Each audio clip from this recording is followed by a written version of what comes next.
So 12 years ago, I unknowingly took part in one of the largest experiments of social isolation. I went from this city, which was warm, loud, always awake, to this town, where the sun would set at 5 p.m. in winter. Nights in this country were scarily long, and I had no family, no friends, and a new language to learn. So I want to talk a bit about the feelings of being alone, being an outcast, and struggling to fit in. Now, as soon as I came over, I realized that I had the wrong accent and personality. I used to have an American accent because my first English teacher was American, but that also meant that I would stand out in an extremely traditional British high school. So as a consequence of that, I spent most of my days talking to myself in an effort to convert my accent from an American one into a British one. You would literally catch me walking down the street going, water, water, water, water. And that's how I would spend most of my days. I forced myself to become a fan of a football club.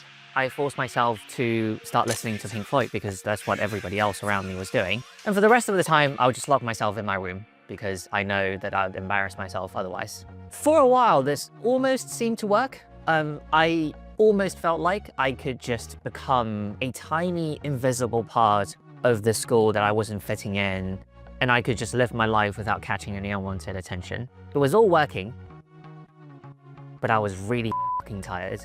That said, you will eventually learn to handle complex social situations. As I moved out of my high school bubble and went into uni, the situation started to improve. I was getting more positive attention, I had more friends, I found people with shared interest. I still had social anxiety. As a university student, you're expected to go to all kinds of networking events to land a job.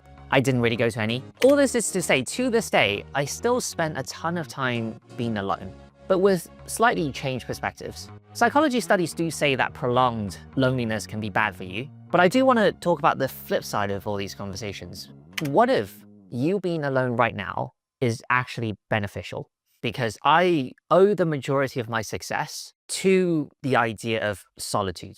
And I want to share 3 tips from my journey in case that's helpful for you. Before we jump into them though, you guys have probably noticed this is my first ever video in full English. And it's all made possible with this video sponsor, ELSA Speak, a truly effective AI English learning app that comes from Silicon Valley, which can genuinely help you improve your spoken English. It goes without saying that good English gives you the freedom to make proactive choices and the confidence to compete for global positions, earn higher salaries, or work from anywhere in the world. 中文模式。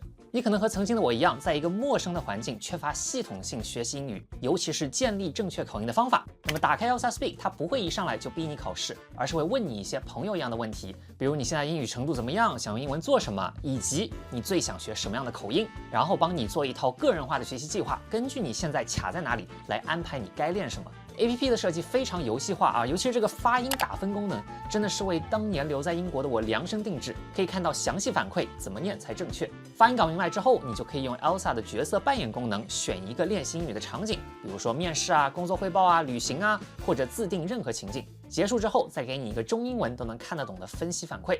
In this role play, you'll be a person who wants to chat with a lady. The setting is a coffee shop in London, and your goal is to have a pleasant conversation. Let's stop here. Thank you for the conversation. Roleplay completed. Well done. We are computing your feedback.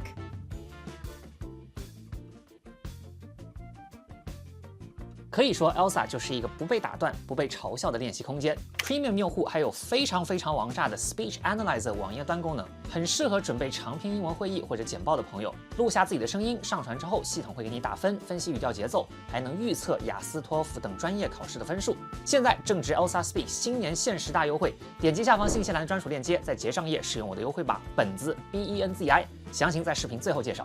Back in the 1960s, a French scientist named Michel Siffre conducted one of the most famous self-isolation experiments in history. He lived completely alone in a cave for more than 6 months with no clocks, no sunlight, no contact with the outside world. But anyways, he meticulously documented his mental state.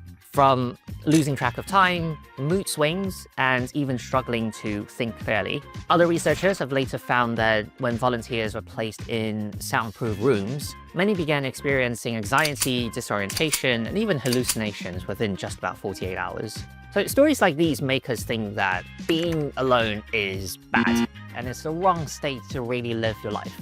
And yes, loneliness can definitely have real downsides, but I think many experiences are uncomfortable for a reason, right? Being alone forces us to confront ourselves, to confront our thoughts, our fears, our insecurities without distraction. And that's about who you are, what excites you, and what truly matters to you. This is how we get to tip number 1, the build and test cycles. I spend most of my time alone in London, but every time I go back home to China, I do notice something interesting. I'm surrounded by way more opinions from my family, from my friends, from the society in general. More people are telling me what I should do and who I should be. So I start making decisions, not because I want to, but because I'm being told to. As a result, I created a bit of a habit. What I would do is I would listen to everyone talk first, and then I'll go back to my room and reflect on these comments, all by myself. And that's when I decide what I truly want. I personally call this the build and test cycle, where I build my identity in solitude, and then I test it in the real world. The testing phase definitely matters. Interactions is what helps validate a lot of the thoughts that you might have with yourself. And in tandem, it also allows you to discover new sides of yourself. So if you think you're someone who's always calm and composed, being exposed to a situation that triggers you allows you to identify certain aspects of your thinking that isn't necessarily what you thought it to be. This experience isn't always pleasant, nor is it meant to be, really. I think reflection in solitude then filters and transforms these experiences, which enhances your build. So that's why one thing that I do that's quite different from everybody else is I rarely make big decisions on the spot. I tend to let them sit in my mind, allowing my inner voice to essentially show up. One of my favorite principles comes from Derek Sivers' book, Hell Yeah or No. If something doesn't excite you enough to say hell yeah, then it's a no. But you would only really hear that hell yeah when your mind isn't drowning in other voices, right? If you fear being alone, that voice of hell yeah won't exist. And as a result, you'll always be pulled by people around you. Tip number 2 is learn to live with boredom. People hate being bored. We will do anything to get out of it, from doom scrolling to snacking to even watching this video. There's one very famous experiment where participants were left in a quiet room for just 15 minutes. They could either sit in silence with their thoughts or give themselves a minor electric shock. And many chose the shock. That's how uncomfortable boredom feels for most of us. But research shows that boredom is actually essential for creativity. There's one study from the University of Central Lancashire where psychologists asked participants to do one of the most boring tasks imaginable, copying numbers from a phone book for 15 minutes. Afterwards, they were asked to come up with as many creative uses as possible for 2 paper cups. Those who had endured the boring task came up with significantly more creative ideas than the control group, who went straight into the brainstorming.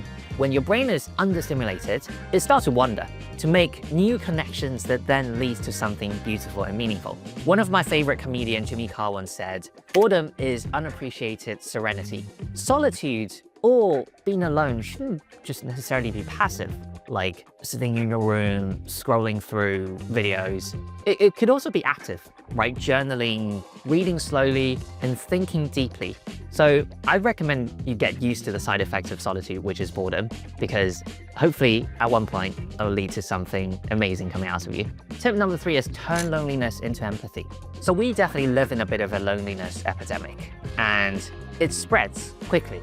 There's a large-scale social network study that found that our loneliness spreads like a contagion with up to 3 degrees of separation. So if your friend is feeling lonely today, or even your friend's friend's friend, you're more likely to feel lonely yourself as well. Having said that, I actually think being alone actually makes you better at connecting with others. When you spend enough time with your own fears, doubts, and emotions, you begin to recognize them in other people too. And that's when you really stop needing people to fill your own emptiness, and you start connecting out of understanding. that requires a couple of things that I've found to be really powerful over time. Number one, it requires you to be curious about other people. You have to assume that they are interesting in the first place, and then everybody's sort of like an open book for you to understand. Number two, it also requires you to be really, really good at sharing your feelings, because that's how you actually connect and build relationships. I personally found that a lot of men would struggle with that because they weren't brought up with the idea that you could share your feelings. So I think it's quite important to put yourself in the other person's shoes and go, if I personally experienced these difficult emotions, how would this other person feel? And it's been quite liberating. So I recently celebrated my birthday. We hosted a bit of a costume party and invited, I'd say 10 to 20 friends. As I sort of watched them get ready for the group shot, I realized that I'm so genuinely curious about where these people are going and how they'll eventually turn out. So after 12 years in the UK, I guess I still don't completely fit in. My English isn't as good as the locals, and my Chinese no longer feels as natural as it used to be. Maybe that is why, after 10 years of making content in Chinese, I decided to make this one specifically in English. In many ways, I associate this language with the feelings of being alone. As an introvert, I still get pretty jealous from time to time over how easy my extroverted friends would make human interactions seem. But I'm getting pretty comfortable with the long nights now that start at 5 p.m. Days aren't inherently better than nights, just like being surrounded isn't inherently better than being alone. I wish my former self in that high school could have seen where I am now, because he would have been less harsh on himself, knowing that this could be a state of normality. As humans, we are really beautiful and vulnerable beings that carry this profound contrast of clarity and confusion.